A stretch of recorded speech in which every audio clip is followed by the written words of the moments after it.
ಇನ್ನು ಬಜೆಟ್ನ ಚರ್ಚೆಯ ಸಂದರ್ಭ ಕುಂಭಮೇಳಕ್ಕೆ 65 ಕೋಟಿ ಜನ ಹೋಗಿದ್ರು ಅಂತ ಶಾಸಕ ಶರಣು ಸಲಗಾರ್ ಹೇಳಿದ್ದಾರೆ. ಶರಣು ಸಲಗಾರ್ರ ಈ ಮಾತಿಗೆ ಸಂತೋಷ್ ಲಾಡ್ ತೀವ್ರ ಆಕ್ಷೇಪವನ್ನ ವ್ಯಕ್ತಪಡಿಸಿದ್ದು, ಕುಂಭಮೇಳಕ್ಕೆ 7,000 ಟ್ರೈನ್ಗಳೇನೋ ಹೋಗಿರ್ಬೋದು, ಆದ್ರೆ ಈಗಿಂದೆಲ್ಲ ಸೇರಿಸಿದ್ರು 10,000 ಟ್ರೈನ್ಗಳಲ್ಲಿ ಜನ ಹೋಗಿರ್ಬೋದು. ಇನ್ನು 3,000 ಫ್ಲೈಟ್ಗಳು ಕೂಡ ಕುಂಭಮೇಳಕ್ಕೆ ಹೋಗಿದೆ. ಇವರು 65 ಕೋಟಿ ಜನ ಹೋದ್ರು, 70 ಕೋಟಿ ಜನ ಹೋದ್ರು ಅಂತೆಲ್ಲ ಹೇಳ್ತಾರಲ್ಲ, ಹೇಗೆ ಅಷ್ಟು ಜನ ಹೋಗೋದಕ್ಕೆ ಸಾಧ್ಯ ಆಗತ್ತೆ ಹೇಳಿ ಅಂತ ಲಾಡ್ ಪ್ರಶ್ನೆಯನ್ನ ಮಾಡಿದ್ರು. ಏನ್ 65 ಕೋಟಿ ಜನ ಏನ್ ಹೋಗಿಲ್ಲ, ಇದು ಸುಳ್ಳು ಮಾಹಿತಿ, ಸುಳ್ಳು ಹೇಳೋದೇ ನಿಮ್ ಕೆಲಸ, ಸುಳ್ಳು ಹೇಳೋದನ್ನ ಬಿಟ್ಟು ಬಿಜೆಪಿಯವರು ಮತ್ತೇನು ಮಾಡಲ್ಲ ಅಂತ ಶಾಸಕ ಶರಣು ಸಲಗಾರ್ ವಿರುದ್ಧ ಸಂತೋಷ್ ಲಾಡ್ ಆಕ್ರೋಶವನ್ನ ವ್ಯಕ್ತಪಡಿಸಿದ್ರು. ಕುಂಭಮೇಳ ಪ್ರಯಾಗ್ರಾಜ್ ಇವತ್ತು ನೋಡ್ರಿ, ಈ ದೇಶದೊಳಗ 45 ದಿವಸದೊಳಗ 65 ಕೋಟಿ ಜನ ಒಂದ್ ಕಡೆ ಸೇರ್ತಾರಂದ್ರ ನಿಜವಾಗ್ನು ಇವತ್ತ ಈ ದೇಶದೊಳಗ ಸಾಕೈತೆ. ಇದು ಖುಷಿ ವಿಚಾರ. ಹೋಗಿರಲ್ಲ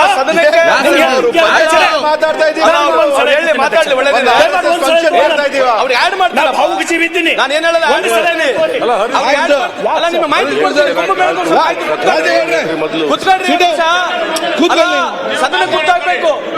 ಸಭಾಧ್ಯಕ್ಷರೇ, ಈ ಕುಂಭಮೇಳಕ್ಕೆ ಹೆಂಗ್ ಜನ ಹೋಗಿದಾರೆ ಅಂತಂದ್ರೆ ನನಗೆ ಬಹಳ ಖುಷಿ ಇದೆ.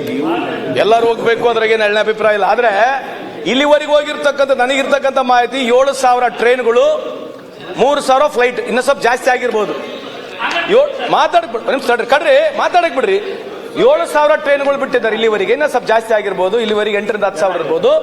ಅದ್ರ ಮೇಲ್ಗಡೆ ಒಂದು 3,000 ಫ್ಲೈಟ್ ಹೋಗಿದಾವೆ. 65 ಕೋಟಿ ಎಲ್ಲಿಂದ ಬರ್ತೈತೆ ಗುರುತಲ್ಲ, ಇದ್ದ ಹೋಗಿದ್ರೆ ಒಳ್ಳೇದು. ಬಟ್ ಇದನ್ನು ಸ್ವಲ್ಪ ಇಡೀ ಜಗತ್ತಿಗೆ ಮಾಧ್ಯಮದವರು ಬೆಳಕು ಚೆಲ್ಲಬೇಕು. ನಿಮ್ಗೆ ಡೌಟ್ ಇದ್ರೆ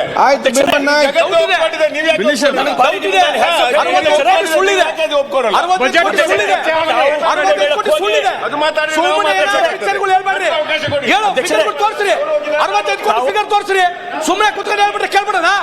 65 ಕೋಟಿ 70 ಕೋಟಿ 80 ಕೋಟಿ ಸುಮ್ಮನೆ ಏನೋ ಮಾತಾಡ್ರಿ. ಏನೇ ಸುಳ್ಳು ಹೇಳದ ಒಂದು ಪಿಕ್ಚರ್ ನಿಮ್ದು. ಸುಳ್ಳು ಹೇಳದ್ ಬಿಟ್ರೆ ಬೇರೇನಿಲ್ಲ, ಸುಳ್ಳು ಹೇಳದ್ ಬಿಟ್ರೆ ಇನ್ನೇನಿಲ್ಲ. 65 ಕೋಟಿ ಸುಮ್ಮನೆ 65 ಕೋಟಿ ಕುತ್ಕೊಂಡ್ರಿ ನೋಡಿ. ಅವ್ರು ಏನೇ ಹೇಳ್ಬಿಡ್ತಾರೆ, ಸುಮ್ಮನೆ ದಿನ ಟಿವಿ ತೋರಿಸೋದು, ಸುಳ್ಳುಗಳು ಹೇಳೋದು. ಆಯ್ತು, 7,000 ಟ್ರೈನ್ 3,000 ಫ್ಲೈಟ್ ನೋಡ್ರಿ. ನೀವೇನ್ ಎದ್ದು ಹೋಗಿರಿ ಇಷ್ಟೇ. ನನಗೆ ಅಧ್ಯಕ್ಷರೇ, ಮನೆ ಅಧ್ಯಕ್ಷರು ನೋಡ್ರಿ ಹಿಂಗೆ ಯಾರು ಎಲ್ಲರೂ ಹೋಗಿ ಕಳೆದ ಬಾರಿ ಎಷ್ಟು ಸುಳ್ಳಿದೆ ನೋಡ್ರಿ, ಎಷ್ಟು ಸುಳ್ಳಿದೆ ಚರ್ಚೆ. ಅದು ಈಗ ಇದರಲ್ಲೇ ಇದೆ. ಮಾನ್ಯ ಅಧ್ಯಕ್ಷರೇ, ಕಾರ್ಯರೂಪ ಬಂದಿದ್ಯಾ?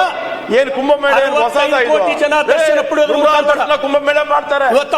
ದೊಡ್ಡದಾಗಿ 3 ಲಕ್ಷ ಕೋಟಿ ರಾಷ್ಟ್ರಕ್ಕೆ 3 ಲಕ್ಷ ಕೋಟಿ ಕುಂಭಮೇಳಕ್ಕೆ.